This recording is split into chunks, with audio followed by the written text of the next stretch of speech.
Muito obrigada, Matheus. Eu vou trazer esse assunto aqui para o debate. Vou começar dessa vez com a Gabi. Ô, Gabi, a gente viu assim ao longo dos últimos anos o trabalho do padre Júlio Lancelotti acabou sendo politizado e aí partidarizado, eu até diria, né? E entrou nessa onda do xingamento entre um e outro e nos surpreende, porque é um trabalho muito bonito de dar visibilidade aos invisíveis, né? Porque ele trabalha com pessoas em situação de rua. Então, é um trabalho muito bonito e nos surpreende a quantidade de vezes que ele é ameaçado, que esse trabalho é xingado, né? E desestimulado, às vezes por cristãos. Pois é. Tá tudo muito ao contrário, né? Não, assim, eu não sei nem, até eu tava aqui pensando assim, nem o que comentar sobre um caso desses, assim, como que uma pessoa que faz tanto bem, né, para outras pessoas, e justamente a Lu falou tudo aqui, para pessoas que são invisibilizadas, né, ele se dedicou durante a pandemia, ele arriscou a própria saúde para acolher essas pessoas que estavam na rua, que estavam, ainda a gente não tinha nem vacina, que estavam expostas, lá estava o Padre Júlio, né, trabalhando em prol dessas pessoas. Há anos, ele dedicou uma vida a isso. E como é que tem gente que consegue partidarizar um trabalho, né, de um padre, um trabalho cristão, né?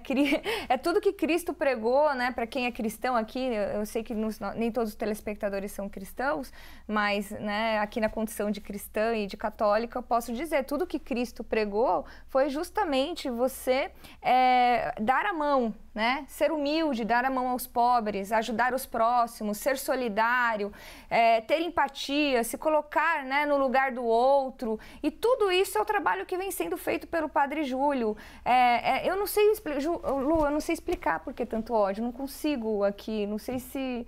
realmente como é que as pautas de direitos humanos, né, as pautas de ajuda ao próximo, de olhar para o outro, de repente viraram pautas para serem combatidas. E quando a gente fala de perseguição política, hoje tem essa coisa de antipetismo, anti-esquerda, mas eu acho que a maior perseguição política que existe na história do Brasil é a perseguição aos direitos humanos.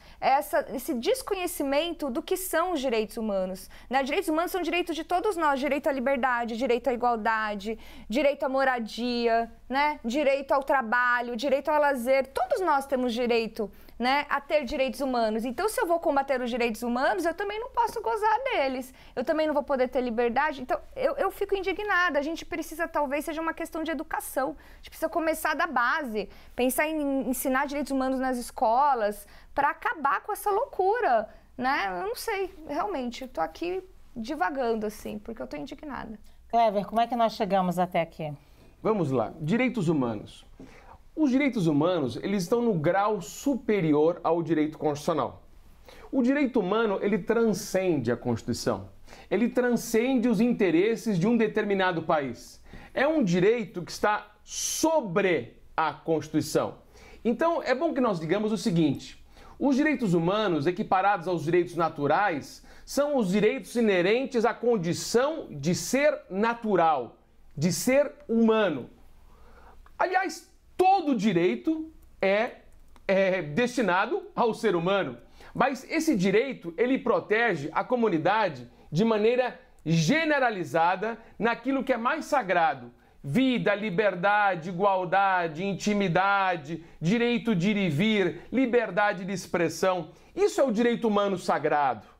Agora, quem determinou, quem fez essa carta ao padre Júlio Lancelotti, ainda que tenha expressado o direito de dizer o que ele pensa, se expressou de maneira com que vai mais contrário ao que é sagrado na humanidade, que é a defesa das pessoas. O padre Júlio Lancelotti, ele sai de si e dedica uma vida inteira para preconizar os direitos humanos. Ou seja, altruísmo em grau elevadíssimo. E aí vem o sujeito e pratica um crime de ameaça. Artigo 147 do Código Penal. Ameaçando a figura física do padre Lancelotti. Isso é crime, isso precisa ser responsabilizado, isso precisa ser processado, isso precisa ser investigado. Aí se diga: Ah, mas por que uma pessoa vai contra alguém que faz o bem? O bem, ele é tão sagrado que muitas vezes incomoda aquela pessoa que não tem o autorreconhecimento do que é o bom. E ele quer destruir isso. Sabe o que se chama isso? Não se chama admiração. Que ad vem de fora, admirar, ver de fora. Isso se chama inveja. Quer entrar na pessoa e destruí-la. Ou seja, é um ser humano que merece respeito porque também tem a condição humana e o padre o reconheceria, mas é uma pessoa que não consegue aguentar o outro fazer o bem porque quer destruí-lo, porque não tem um bem em si próprio, não tem o autorreconhecimento da bondade. Então, nesses casos, se aplica a lei penal incriminadora do denominado crime de ameaça. Ô Flávio, o Padre Júlio, ele é uma pessoa muito corajosa e ele, assim, representa alguns religiosos que são fora da curva, alguns religiosos que não estão ali só tratando da alma e do espírito, mas estão também olhando para os problemas sociais. Se a gente for usar a questão da religião aqui, é dizer que a fé sem obras é morta, né? Então, eles estão ali olhando também para os problemas sociais, não estão passando ao largo, né? Estou te cuidando da sua alma e estou deixando tudo que está aí no entorno da sua vida prática acontecer. Mas isso também incomoda muitas pessoas, né? Sem dúvida, Lu. O padre Júlio Lancelotti, ele é um homem santo. Esse homem vai ser beatificado um dia ou vai ganhar o Prêmio Nobel da Paz, porque não é possível. Ele faz o que o Estado, ele supre lacunas que o Estado não cumpre, quando o Estado não cumpre as suas tarefas, né? Surgem essas lacunas sociais e ele vai lá no dia a dia, na rua, como você mesma mencionou, na prática e aplica os ensinamentos cristãos, né? Amai-vos uns aos outros, né? Se alguém te bater, dê a outra face. Ele aplica esses ensinamentos e dá exemplos. Este caso, eu acho que o Clever colocou muito bem, são crimes, o artigo 140, injúria, 147, a ameaça, mas mais do que isso, além de ser uma postura individual de um senhor que depois afirma que não podia fazer mal, é estranho isso, como não fazer mal diante do que o sujeito fez, mas vai além, mostra uma sociedade que está doente.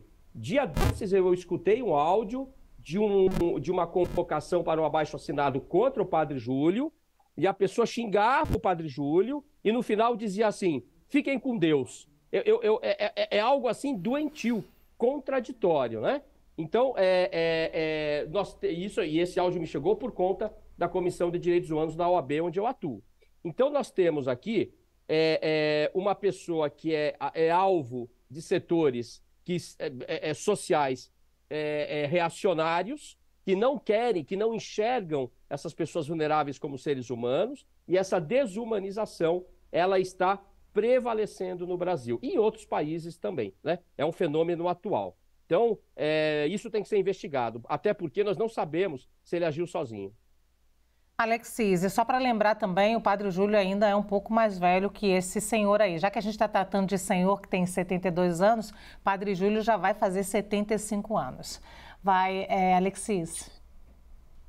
Eu também condeno essa mensagem. Eu entendo que essa pessoa que mandou essa mensagem mistura política com a atuação do Padre Júlio Lancelotti.